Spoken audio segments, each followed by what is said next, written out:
From the weather team you can trust, here's Chief Meteorologist Eric Snidel. And look, for those of you that got the early part of this eclipse, I was one of them. It was a really cool shot just before the downpours ended up coming on in. I got this at probably between 5 and 6% coverage. That is our moon that is just barely skirting on by the top and top left portion of the disk of the sun. And then it just kind of looked like totality because the cloud cover just eventually took over. You want some more good news? Eclipses tend to occur in pairs. Does that mean maybe we have another one on the way? Yes, indeed, we do. About 2 weeks from now. It's not a solar, this is a lunar eclipse. And even though it's not going to be a total lunar eclipse, it's almost like a technicality. It will be almost a total lunar eclipse. 96.2% coverage. And guess what? We happen to live in one of the best places in the world to be able to see that. Now, it's 2 weeks out. We know how Rochester weather tends to work. If it's anything like these last couple big eclipses, it's going to be cloudy again. But at least on paper, we will have another really cool show to see. Just a thin sliver of that moon is still going to be silver while the rest of it turns blood red. I'm excited about it already. 67 your temperature at this hour tonight. Dew point at 65. Want more cool space stuff? Yeah, we got it. I mean, I got this camera up. I've been watching it in the office all night long to see if I can find any Perseid meteors streaking on by.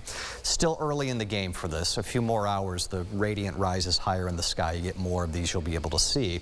But if you're watching us from the Finger Lakes right now, yeah, it's still raining. We've got pockets of downpours that still exist. Fact of the matter is, the heaviest action is already out of here, getting yanked on off to the southeast. And if we look north over Lake Ontario and westward, that's a big dome here of clear sky. And in time, over the next few hours, that clear sky will settle in. At best, 50 to 100 an hour. I need to preface something with this. That is if you help yourself. That's just not me telling you, oh, go look up at any given hour. Put yourself in the best spot to do it. You've got to get away from city lights. You need a completely dark sky. You do that, then 50 to 100 an hour are possible. I also got a little bit of this. Wildfire smoke continues to waft its way on through. Good news here. I do think the core of this starts to slide a little bit more to the south over the next few days.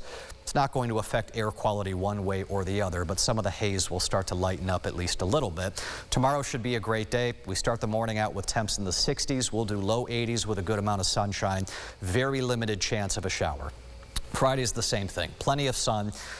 I appreciate future view being this optimistic with highs, but I feel like Friday, chances are we're going to stay with highs in the 70s, and we're going to do that again into Saturday. 75 and sunny to start our weekend.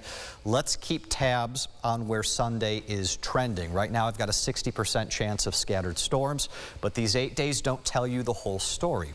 And I think part of that story on Sunday, some of the modeling that I am looking at, has me raising an eyebrow again for the notion of maybe some severe weather. We got a lot of time before we get there and a 3-day stretch of good stuff, but Sunday, Teresa, is going to be the next one that we watch.